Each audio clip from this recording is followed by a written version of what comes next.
প্রিয় বন্ধুরা, your GK গাইডে আপনাদের স্বাগত। বর্তমান সময়ে নিজেকে প্রতিষ্ঠিত করার জন্য আমরা প্রায় সকলেই চাই একটি সরকারি চাকরি পেতে। তাই এই চাকরি পাওয়ার জন্য আমাদের নানান রকম পরীক্ষার সম্মুখীন হতে হয়। আর এই পরীক্ষায় জিকে বা জেনারেল নলেজ একটি বিশেষ গুরুত্বপূর্ণ ভূমিকায় থাকে। তাই আজকে আমরা আলোচনা করব 25টি গুরুত্বপূর্ণ জিকে প্রশ্ন উত্তর সম্বন্ধে। তো চলুন শুরু করি আজকের জিকের পর্ব। আজকের জিকে পর্বের প্রথম প্রশ্নটি হল, সূর্য থেকে পৃথিবীর দূরত্ব কত? উত্তরটি হল প্রায় 15 কোটি কিলোমিটার। পৃথিবীর বৃহত্তম মরুভূমির নাম কি? উত্তরটি হল সাহারা। আয়তনে ভারতের বৃহত্তম রাজ্য কোনটি? উত্তরটি হল রাজস্থান। ভারতের বৃহত্তম ঝুলন্ত সেতু কোনটি?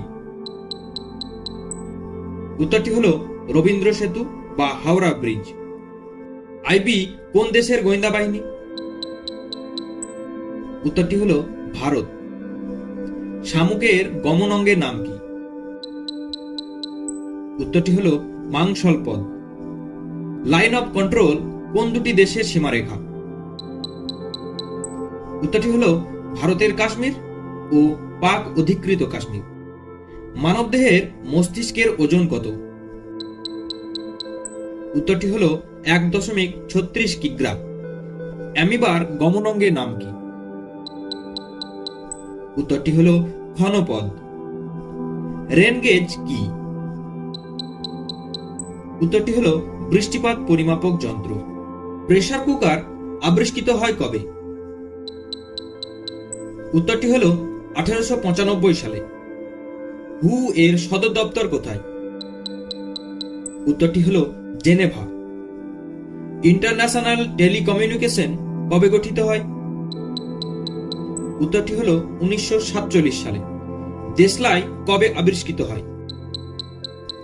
উত্তরটি হল 1826 সালে।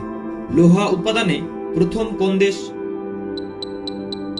উত্তরটি হল ব্রাজিল। বাংলাদেশের পার্লামেন্টের নাম কি? উত্তরটি হল জাতীয় সংসদ। সূর্য উদয়ের দেশ কাকে বলা হয়? উত্তরটি হল জাপান। হাওয়াই এর উপনাম কি? উত্তরটি হল রামধনুর দেশ।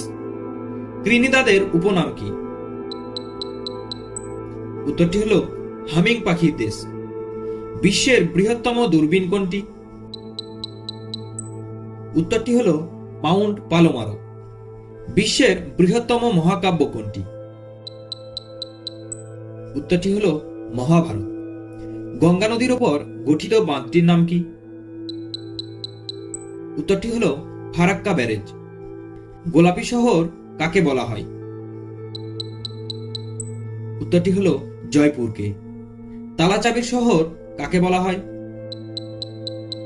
উত্তরটি হল আলিগড়।